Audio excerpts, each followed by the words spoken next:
Come on then, Boss Cuddy. Dad. Hi, and welcome back to another episode of the Mind Management Mentors podcast. Something completely different. Trying to help people to. I work with a lot of coaches and help coaches to try and help them move their businesses forward. And I've always been a big fan of networking. I've always found it really, really beneficial. However, Lee, I know you're technically a networking guru, so why not get a networking guru onto the podcast? Appreciate that. Because you have a very similar mindset to me about why some people just don't like networking, to be fair. Yeah. So, Lee, introduce yourself. Tell everybody what you do. In a nutshell, as somebody called me the other day, I'm a business matchmaker. And what I mean by that is that I professionally put businesses together to have open discussions, to identify opportunities, and to generate real business growth for them. And I've done that for many, many years now. But I've been involved in business development and sales for over 35 years. So it's been an exciting journey over that time, from the hospitality industry, the travel industry, and even time in the car industry. Yes, I have to say I was an ex-car salesperson from that background. But why is that a bad thing? Is there a connotation to car salespeople? Do you know what? When you ever meet people and you say I'm an ex-car salesperson, there's two things that go, oh really? Or they do that in-breath of like, oh really? Is it that such a bad thing? So, but in fairness, that's where my craft, my development of how to create great long-term business relationships and customer service really came from. It really turned for me in the car industry. And like I say to many people, I never sold a car in my life, but I made lots of friends every single month. I like that. I do like that. So Yeah. you, I think I saw you on TikTok. You did? I did, Lee. I think, and I thought, do you know what? I messaged you because I like to have conversation with people. And again, I've said this before. I love networking if it's done right. Yeah, And yeah. whenever I mention I've worked with coaches and I've worked with people, and I'm like, you've got to go networking. You've got to maybe come here or do this, because the reason I like networking is purely because I think people are buying me face to face instead of something on social media and those kind of things. And I like that connection that's made. But some people struggle with making those connections, of being in the moment and having those conversations. And I've been to some bad networking. So today's podcast is all how to understand what's a good networking and what's a bad networking. That's literally what we're going to talk about, Lee, because you are the guru in this. We'll talk about RBC as well, which I know is your baby. It is. It is your baby, absolutely. Then we'll talk about when you're going to invite me to come and be a guest speaker at the RBC as well, which is going to be 100%. Really That's already done deal. That's done deal. I've followed you for a while now, and I think, yeah, I need to get this guy on my podcast, and also need to get you along as a guest speaker as well. Brilliant. So that right there is the best example of what networking should be, is having a conversation, making a connection, and meeting face to face. That right there, for anyone watching, is why I would consider yourself a networking guru and me pretty good at networking. Right? To be fair. It's good. It's a good point. Like that. That is a prime example. Now, there's some things that I genuinely think should stand out in networking, but let's go for Lee. For a good networking, what has to be in place, Lee? What genuinely, for somebody to think, right, I'm going to go whatever time it is in the morning or whatever time it is in the afternoon, what has to be in place for it to be a memorable experience, Lee? We've got to go in with the right sort of positive attitude to it. They've got to go in with the right thought of thinking, right, this is what I'm looking to achieve from today. This is who I'm thinking that I want to be speaking to. But there also has to be an element of this of actually not thinking of, I'm going to judge people by their cover of themselves, like their title, their business, and think, Cuddy can't do anything for me. Or the person I'm going to meet today, it's a blank cover. So for me, what I meant by that beginning part is actually go in there with purpose of why you're going to a networking event in the first place, but you're going there to meet people and have, we just said it, have mutual conversations. Yeah. And open up the conversation even further to make that great first impression that turns into a great lasting impression. Yeah. Because the person you're going to meet it's not just going to be a one-off. Yeah. There's hopefully, fingers crossed, and this is what should happen, is going there with the mindset of thinking, we're talking about mindset, talking about the mindset of going, I need to get to know this person really well, and I need them to get to know me really well. Mm-hmm. And the thing is, you won't get that from your first initial contact. True. You I think won't. that's so true. And Yeah. so, yeah, I think you've got to go in there. The first part of it is setting up the stall the right way, knowing why you're going in there for a purpose, why you're going to an online event, why you're going to an in-person event, a meeting, a coffee conversation. Networking itself is not just a big event. It's also just like a one-to-one conversation like me and you, Cuddy. Yeah. Yeah. Absolutely. You know, why is it? Let's go down the negative first. Why is it people genuinely either love networking or hate it? Because there's such a it's I don't know. There's the old adage, it's like Marmite. I don't think it is No, networking. Do you think it's a lack of knowledge of what they should be doing at a networking event? I agree. I'm on a bit of a campaign at Mm-hmm. present to really get everybody I meet in business, starting up, well established key decision makers in a role to literally put a plan of action in place. A lot of people come back to me and say networking doesn't work. Well, it's because you're not working, you're networking. It's a phrase that I Mm-hmm. use. Networking's not working because you're not working, you're networking. And the amount of people come back to me and ask them the question, so where have you been? Who have you met? What have you really delved into? I don't know. And that's usually the ones, respectively mean it, that go, networking isn't working for me. Yeah. But also believe as well, Cuddy, is that there's many people out there who don't fit networking into their marketing or their business plan. Yeah. Respectively, it means like a tick box exercise for them. Mm-hmm. We just had a conversation off camera there before Yeah. Yeah. about Yeah. our first experiences, and but I think that's why I believe some people go, oh, it's either yin or yang, and they either like it or dislike it. And sometimes they might even feel maybe lacking in confidence because they haven't met the right people to take them down that road, Yeah. or they haven't done any training to get them confident, Yeah. or they've had a real bad experience with somebody in the room. Yeah. Do you know what I mean? There's those sort of areas that really happen. But for me, networking works, like I said before, when you work it. But to work it well, you've got to put a plan of action in place. You cannot just rock up and just think it's just going to wing it. That word, wing it. You hear many people, I've just winged it. Really? So that's my thoughts behind it on that occasion, really, Cuddy. Because to be fair, it can be quite daunting as well. If Oh, if yeah. you're not the if you're not the basically if you're not the cuddy, which is the extrovert, and I fully hold my hands up to that. I know I can walk into any room. Genuinely, one of my superpowers is I don't give a shit. So that is a superpower. To be fair, it took me a while it's took me a while to be able. It hasn't. I've been able to do that for 30 years. To be fair, because of my previous job, you have to. I've always had to have that mindset. Look, I'll walk into any room, light it up, and not a problem. That's it is one of my fortes. I'm fully self aware of that. However, I will be open and honest. I can't type for shit. So anything that you see me type, it probably won't be me. To be fair, it'll be my virtual assistant I have. So we have to play to our strengths. Now we have some people, and I go to we'll mention I go to the Federation of Small Businesses one, Yeah, yeah. FSB Edinburgh. Great networking event, very nice. I have to say it's very valuable, but it's very cramped. And they need a bigger venue. If anyone's from the FSB's listening, you need a bigger venue so people have got that space to move around. But I see a lot of like shrinking violets. People are like, oh my god, this is quite overbearing. This is quite over. And I could understand why some people are like, this is not for me. Why is it, or why is it not explained that networking is not to turn up to sell? Where's that missing connect? Because I think a lot of people think they have to turn up to sell, then they walk away with nothing. Where's that mindset in sales mastery come from for people?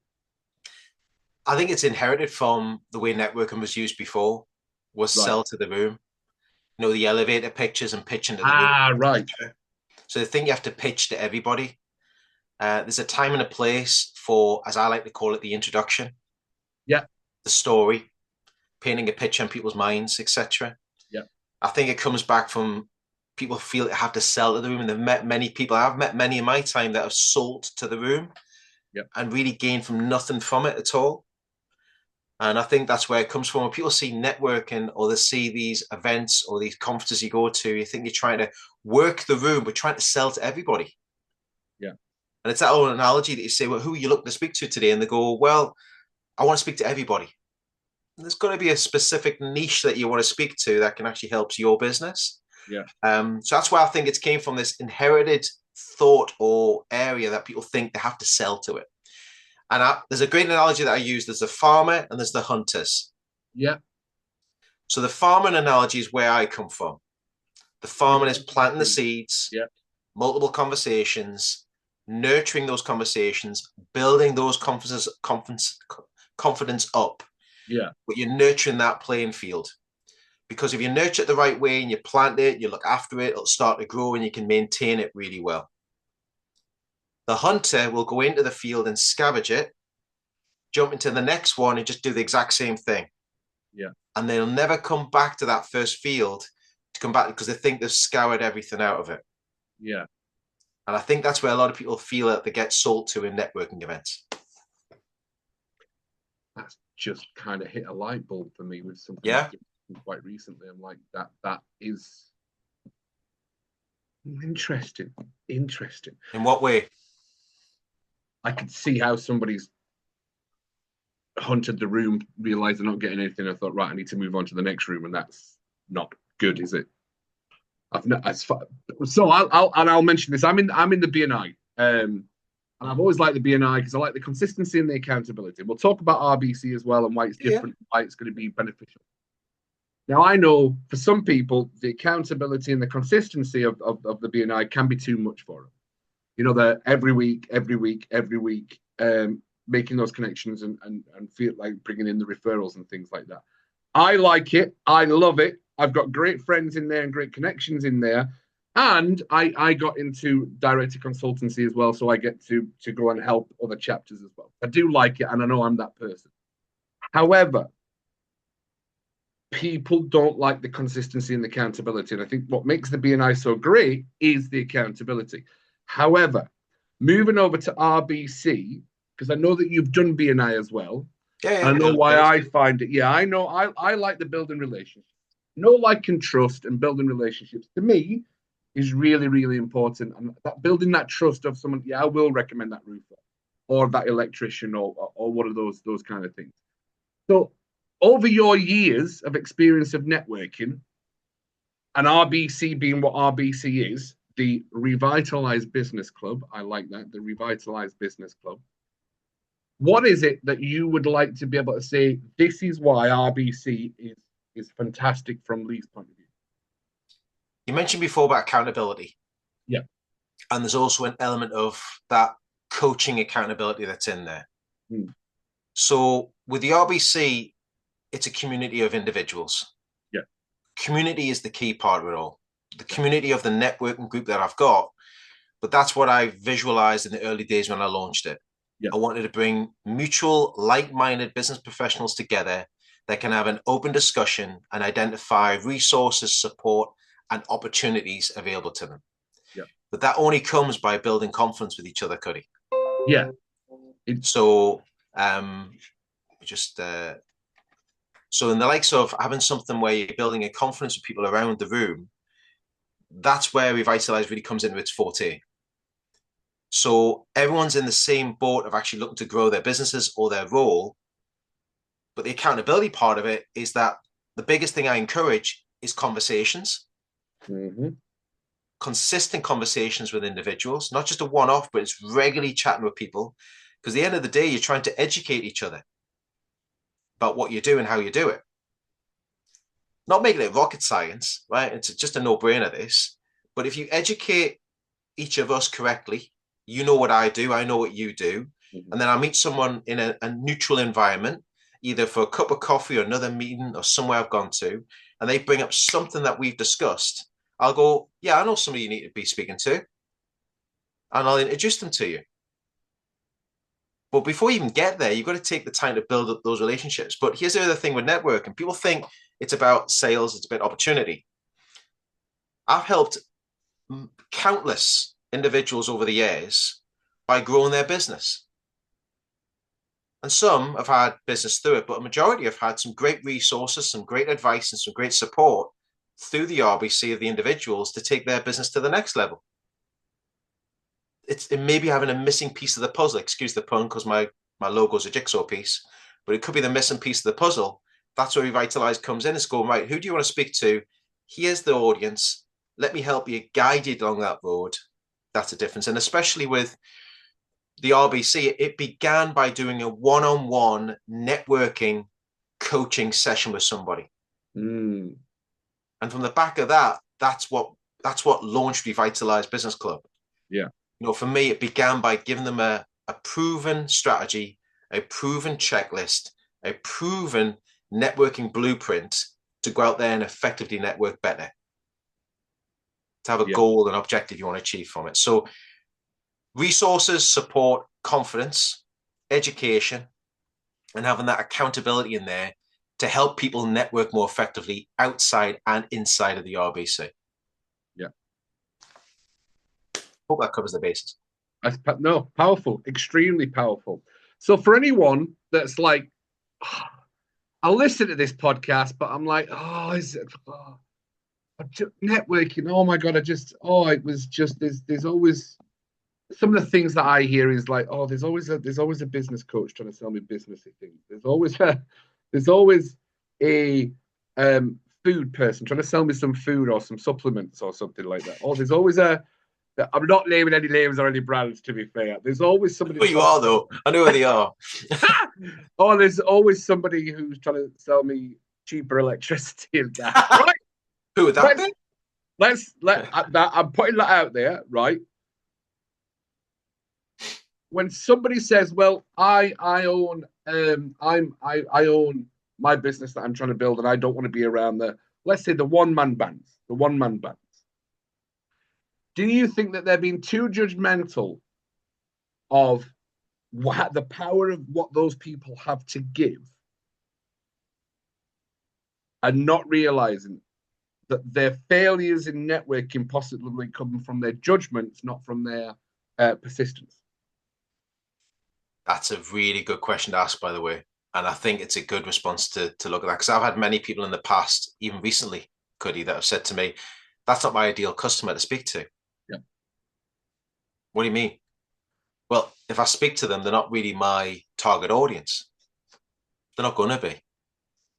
What do you mean? I said, well, are you judging them by what they do and the position they're in, or judging by the industry they're in, and actually be blinkered at thinking, well, they don't know who you need to talk to? And you have that quiet moment, a penny drop moment to go, hang on a minute. That's at the end of the day, how do you not know that Cuddy or that person you're trying to speak to doesn't know about 4, 5, or 6 people that could be your clients in the future? That's when people judge a book by the cover before even speaking to them. Yeah. Respectively, again, using that word, it happened to me in the early days. Yeah.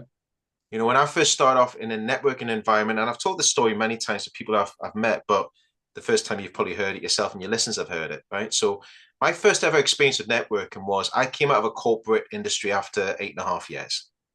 Yeah. I went into a role in Glasgow, keeping this story short, and I thought, how do I get myself out there further? How can I be more exposed about what I do, and how can I engage with more people around my local area? But what's this thing called networking? So I went online and I found a networking event quite local to me, packed the bag up, got my notebook, got my business cards, got my pens ready, and literally walked to the venue. And I walked in, there was a sea of 100 people. There was a coffee shop in there. I went and grabbed a cup of coffee, walked in.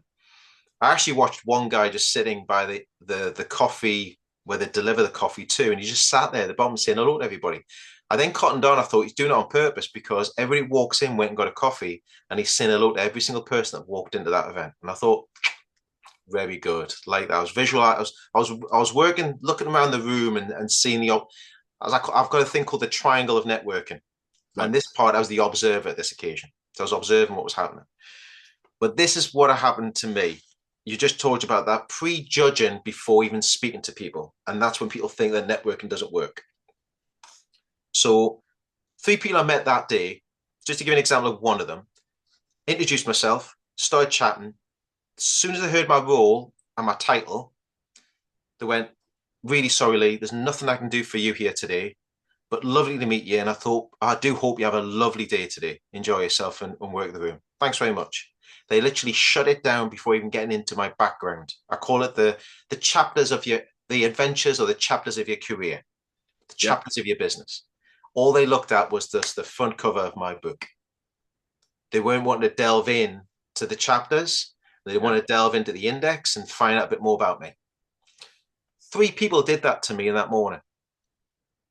And on the third person doing that, I set them a challenge and I set them off round the meeting room. I said, I'll meet in the coffee shop and I'll grab a coffee. And I want you to tell me who you've met today that's made a real positive impact to you. Yeah. Is this your first time here, Lee? Yep. But I've had this experience today and I'm going to set a challenge to you because I'm quite shocked by it, right? But I want you to give me some feedback when we get to the coffee shop. I'm not mentioning it. It's a popular name of coffee, by the way, right? So I sat down. They came in and they went quiet and they looked and they went, wow. So what do you mean, wow? Just doing that exercise actually opened up 3 areas of conversation I've never had before. So tell me what was different then. Just going in a bit further about why they were here, why they came back, who they know, trying to find some mutual ground. And actually, at the end of the day, I've got one-to-one meeting I've got to plan in after this event. Good. And actually, I discovered an opportunity of a possible lead for a sale. Just brilliant. So what are you going to do with it now? Yeah. So, well, why have I not been doing that before? It's because you've watched the room and all you think you're doing is grabbing a coffee, having a chat with people with no purpose behind it at all. Yeah. But it was that prejudgment that really kicked it into place. People will prejudge the book by the cover before even delving in to what it's all about. Actually, it's one of the things that genuinely pisses me off. And I do a lot of coaching and education slots on the judgment part. And I always explain to everyone that one of my biggest and best referrals that still pays off 3 years after now with continuous work with them was somebody's next door neighbor because they Oh, trusted me. Oh, you and I said I always want to speak to HR managers or learning and development managers because I train with business and things like yeah. that. And they were like, "Oh, my next door neighbor's a HR manager for a really large marine company in Glasgow, believe it or not, actually in Glasgow." And I was like, "All right, I'll talk." Had a conversation. Oh yeah, can you come over next Thursday? Yeah, absolutely, that's fine. And it was somebody's next door neighbor. And if I'd have prejudged the person and not realised, because that's the biggest cost, to anyone's business will always be judgment. Oh, it totally is. I mean, if we cast our mind back there slightly as well, like looking at the way that happens, I had somebody sitting chatting with me, and we're talking about like his business, mention names here, etc. as well. But he was talking about the business, talking about how things will work, and he went, "This is what happened to me the other day. It was actually his next door neighbor. They were sitting chatting, right? And he went, I had an issue in the house, and I got X, Y, and Z to come in and to fix it for me." He went, what sort of problem do you have? Flood damage, this, that, and the other. I went, oh, okay. And then he started telling them exactly what he got this other company to do for him. And he went, I'll stop you for a second. Why did you not come to me for? He went, what do you mean? He says, well, oh. He says, well, that's what I didn't know you did that properly. Just not educating the audience properly. And that was his next door neighbor. So he's like thinking, well, it's not just about who's in that room or that virtual room. It's about the other people you meet in your daily grind. I've been out and I've been on a train and I've been chatting to somebody. I've been on a flight years ago and I'm sitting chatting. I met a whiskey person on the flight and we got some ideas and started chatting afterwards. Just when I was flying, when I was in the corporate industry. I mean, I talk to anybody really, Cuddy. Sorry, apologies, my friend, but I do. But I do. yeah, you just speak to anybody. My missus I always like says, to find out about people. I'm genuinely interested. you're just talking to them. I says, well, I'm just saying hello to them. And then a conversation starts and it goes from there. But you never know what gets picked up. But yeah, it's interesting when you delve into that one is it's all about the education of each other and don't overcomplicate it. All you're trying to do is learn from each other. It was funny you said something before. Sorry, I'm digressing here slightly, but you No, said no, something go for it. before about first impressions I heard from, right? Yeah. And it's, people having that experience of making a lasting impression with them. And Yeah. that was drilled into me in the travel industry. So when you're meeting people, are you making the right impression with them to make a lasting ripple effect Yeah. that goes forward? And one of my general managers that was part of the travel industry set this in my head, and I use this all the time now, and it's always what I try and do. Was that if you walk in this bricks and mortar travel agent, are you making the best first impression you can ever make? Because when you leave, will they talk about you after you're not there? Yeah. And you could ask the same about networking. If Yeah. you ask, are you making the best first impression you can ever imagine or ever do, that they remember who you are in the mind when they're walking away? Yeah. First impressions really do matter in all fairness. Yeah, absolutely, 100%. Yeah. I love that. So you talked about something that's going to be a really powerful part of the conversation for this is, how can people make their networking journey more fruitful, more beneficial?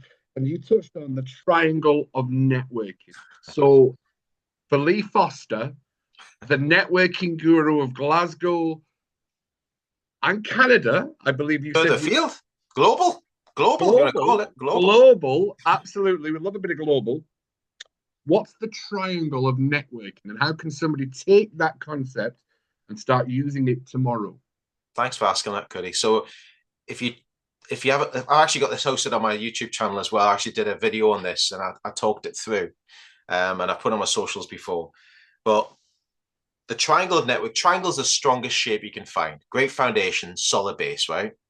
So that's why I use on this one. Now, the triangle of networking is the three sides. The first side is the observer.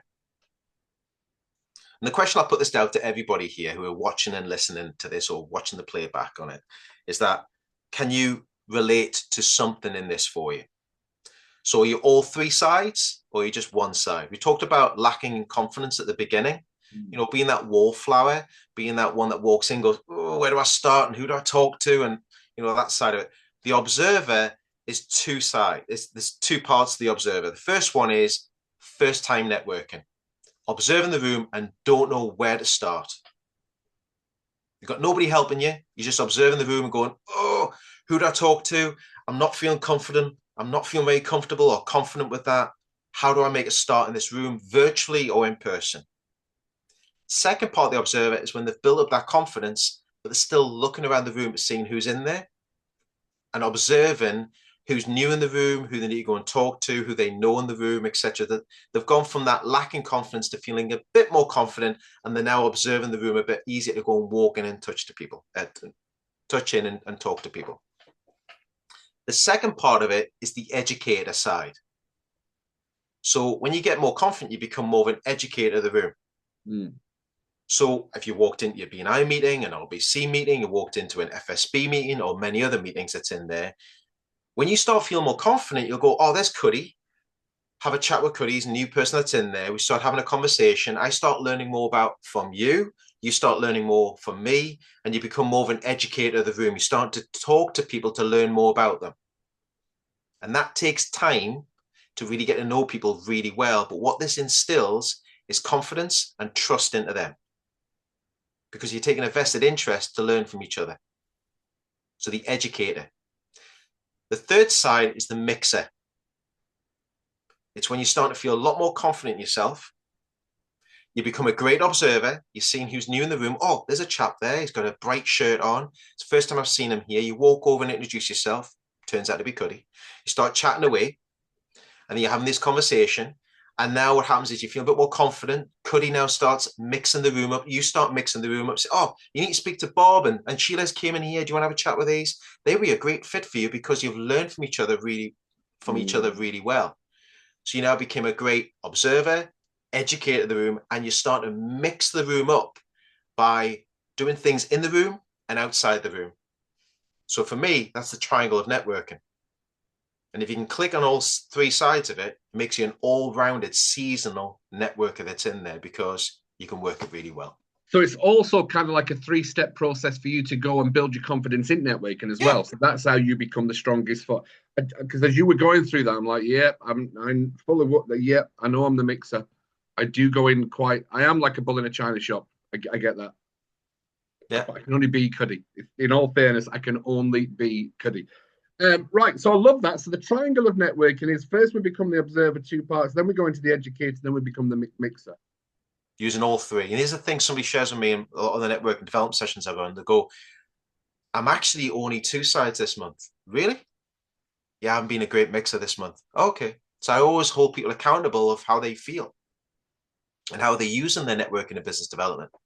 Um, Many people say to me, I've actually started off as an observer, but I'm feeling more like an educator now. Like I've gone through that progression. Yeah, So they can always reflect upon it and review it to see where they're getting better at it and more confident with it. At the end of the day, Cuddy, it's that, if they feel more confident in themselves, you'll work the room even better. yeah, That confidence, that exuberance, if you want to really get around the room, that sort of presence when you walk in, you probably have that presence. We just walk in, we start chatting to people, yeah. people attract the right people, the engagement, you start talking to them. Or you need to speak to Cuddy, you speak to Lee and this, that, and the other, start introducing to people around there. Um, but the biggest part of this is you got to keep using it all the time. You Yeah. cannot switch it off. You've got to keep using it. I've got a feeling I'm doing the edge slot tomorrow, my BNI. That's going to be a big part of it. I'm just going through the edge slot in my head now, from judgment to triangles. I love it. How to make networking As long as you give me a more. mention. Oh, absolutely, I will. No, absolutely. No, I am fully. So that's how, and it comes from trust, doesn't it? It comes back because we know that networking, when you go to like a bigger event and things like that, it's quite daunting walking into a room where you don't know anybody, isn't it? Did it? I don't know if you know Bill Mayer. He's over at my side of Scotland. I don't know if you've met Yeah, Bill. We did a yeah, podcast with him on how to create confidence at networking because me and Bill get on really, really well. Um, and it was he made some really good points of how you can create that confidence by doing something on that line. So it's a great podcast for people to watch about networking because the whole point of the Mind Management Mentors podcast is giving people the solutions so that they've got everything that they need in life. We moving people away from that I can't to I can is a really powerful part of the podcast. And I'm a big believer if it's in the mind, it can be managed. And yeah. everything can be managed. That's what we're building with the Mind Management Mentors podcast.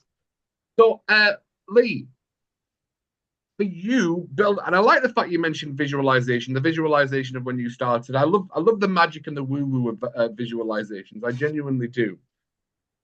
But as people listen to this podcast and they're like, right, I get it, judgment, right? Let's put the judgment to the side. Right, I've got to become a triangle. Right, I get that.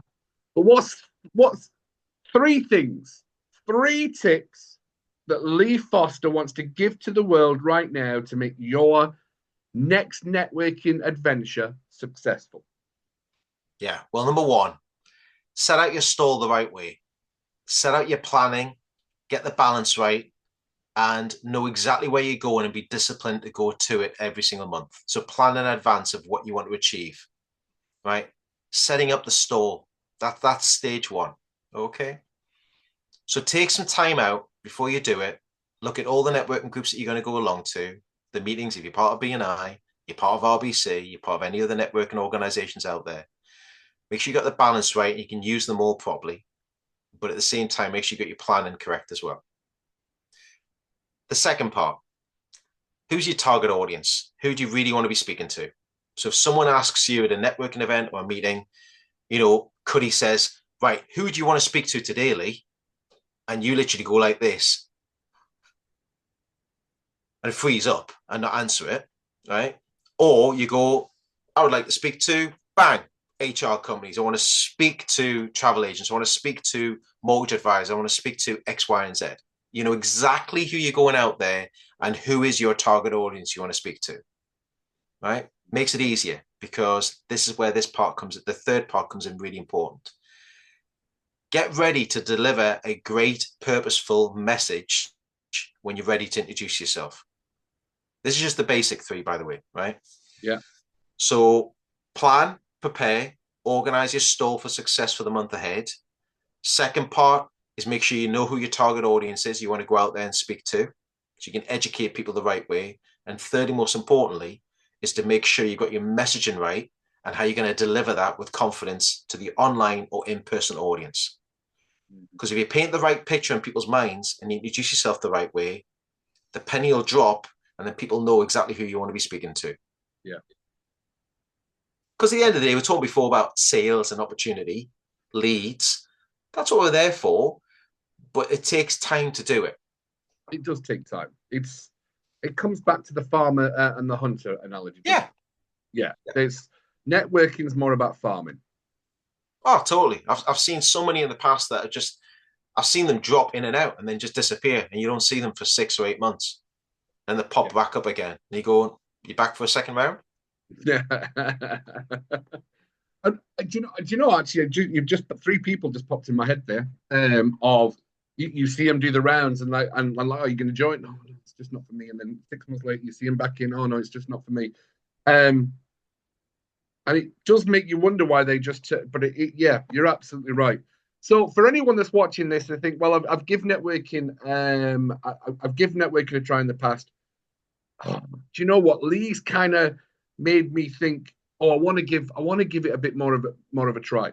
Why should somebody give networking the place it needs in their business structure? What's three things that a good solid networking should bring to your business? It should give you the right support and structure to your business. So it will help you to get business growth that's in there. So part one of it all is looking at it as a resource, looking at it as a list of people that can actually help you leverage your business to the right level. So that's probably part one to it all. The second part of networking, give it a go again, is to really identify and bring sales into your business. We're looking for cash flow at the end of the day. Yeah. And, you know, if you want one piece of business in 1 year, that's great. If you want multiple bits of business, you've got to go out there and sell to it. And you've got to ask the question, you know, from that perspective as well. And I think it's so important that you're looking to be part of that community. And that's the third part.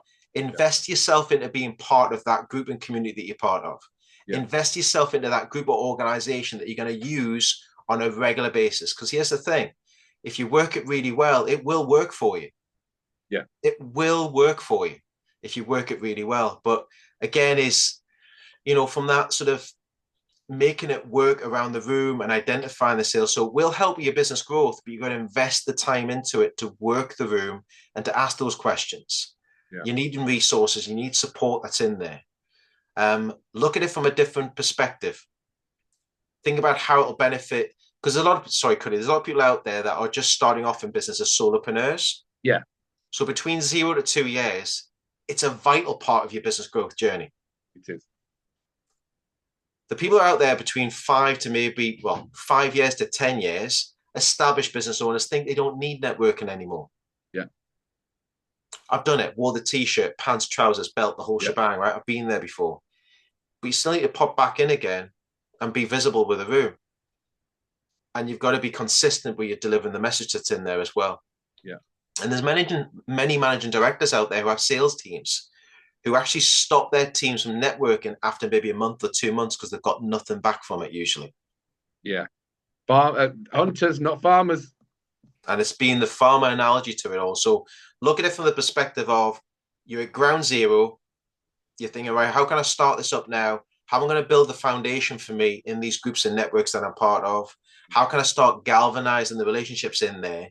And then how that's going to leverage your business to the next level or roll to the next level? And how will it identify the right opportunities for you, the right resources you're looking for, and the right help and advice you need as well, in a nutshell? Yeah, absolutely. Fantastic. So RBC in Canada, it's global now. The Revitalized Business Club. You are based in Glasgow. Yep. So when is the next event coming up for RBC that we can talk about? And you can post links for this on the podcast. Thank you. No, thank yeah, you. absolutely. That's what it's all about. Well, I've got 6 local in-person branches across Scotland. Right. So they're in person. The next one coming up is Edinburgh, which is on the 18th of March. Right. And then after that, we've got the 19th of March, which is at a new location in Aberdeen. Right. And then we've got our online event, which is a no-brainer. Our online event is on the 26th of this month in March as well. That's online on Zoom. Always the last Wednesday of the month. Starts at 10:30 till 12. Right. And that's when I bring in all my sort of other members from across the country Yeah. that are in there. We do have a new Dumfries branch that's just opened up down in Dumfries, Galloway, Dumfries Ice Bowl on the 25th of March. So there's another few activities coming up this month to be involved with. And as fairness, you can find out everything and the list for the whole year event schedule via the revitalized website on the events tab. Perfect. Yeah, everything's Nice. on there. Love it. Send me the links for that. I'll put them Yeah, in for you. yeah. Absolutely revitalized. Love it. Bring them across for you. Perfect. Lee, is there anything else you want to share today on this magnificent beast of a podcast to help people maximize their time in network? Well, you can see that sign behind me now. Correct. Is one of your listeners or watchers of this as well? Are you struggling to grow your networking effectively? Are you at a point in your career or your business that just thinks, well, I'm stuck. I've got just a complete blocker and I can't get through it at all. Yeah. Well, I've just launched the Networking Mastery online sessions, which you can book a session with me throughout the month. It lasts for about just over an hour. And I actually run through my 4 cornerstones of networking effectiveness: identifying your target audience, how to deliver your message of purpose, how to utilize your networks and your organizations to their fullest. And last but not least is actually putting a proven strategy together at the end of it when you come away from the online session with me of actually how to hit the ground running and put that strategy into place and make it actionable and working for you. So I've got sessions available. So that's what I like to offer to yourselves. If they want more information on that, they can find it on the website, click on Network and Mastery. It's my brand new page that's in there. And that's my campaign to get more people more actively involved in networking and to use it to its full potential. Fantastic. I love it. Lee, it's been an absolute pleasure. If there was ever an example of if it's in the mind, it can be managed, Lee Foster, you are that gentleman. I like how you stress the word gentleman, by the way. So that's very kind of you, Cuddy. No. Thank you very much. Another deep dive into how to make something successful, especially if you've been burnt with networking before. And it's funny because when I first got into networking, I actually, because I had so much success in the networking group that I was in, I was like, right, I'm going to go everyone's networking. And I was like, oh no, it's not the same. It's not the same. No, it's All not different. the same when I've been successful. So if you've been going to a coffee club, and that's a term that's used for when you turn up for a coffee and there's nothing that you take away from that networking event, it's probably not the networking event for you, to be fair. So RBC, getting the right people in the right room, and you said a very powerful word that was like definitely piqued my interest, was key decision makers, because we're always wanting to talk to those key decisions. Always want to know, but you got to know who. Well, key decision makers. Here's the other thing, Cuddy. You've got to know who those key. You've got to know who those key decision makers are, and are part of your target audience, and have it written down somewhere as an action point that you've actually got to try and attract them and find them as well. Yeah. Absolutely. Lee Foster, it's an absolute pleasure having you on the Mind Management Mentors podcast. If it's in the mind, it can be managed. And there's another way for you to be successful on your journey. As always, big love from Cuddy. Lee, anything from you? No, keep connecting, everybody. Thanks very much for your time today, Cuddy. Really appreciate the opportunity to talk. Instead of being the actual host, it's actually nice to be the actual guest. So thank you. You're absolutely right. And that's the wonders of TikTok, because that's how I found you. All the best.